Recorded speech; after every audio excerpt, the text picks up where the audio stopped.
nezuro mayouth eZANU-PF akabudikira vachidefenda party ravo, vachidefenda mukuru wavo, vachitaurawo zvekare vachiti aiwa vanoappreciata zvinhu zvakaitwa naSeWigney Chivhayo asi havasi kufara nekuda kwemaaudios aya akatanga kutenderera vachitaura nyaya dzekunge paitwa zvinhu zvisiri izvo chaizvo. So panapa nhasi ndiri kusangana na former MP wekuNorton anoitwa Themba Muliswa ari kukomendawo on nyaya iyoyo yese yekutaura kwaakuita mayouth kana kuti kuzodaira kwavakaita nyaya yacho.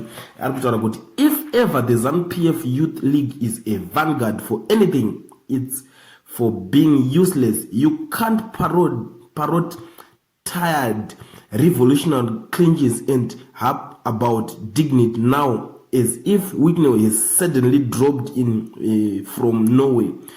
Where were you when he was laundering money and buying silence? Mangamumbori kupi kwa achitoita zvinhu zvake kubva kudhara achiita zvemoney laundering kubva kumashure kwesoko, but izvezvo makuda kubudikira nekuti manzwa kuti pakutaurwa nemazita evakuru venyu akubatanidzirwa ipapo hanzi kwakuda kubuda muchitaura kuti aiwa machizwa kuti hazvisisiri. Ndokuzokutaura mashoko navaThemba Muliswa vachikomendawo panyaya iyoyo yanga iri kunetsa iyi.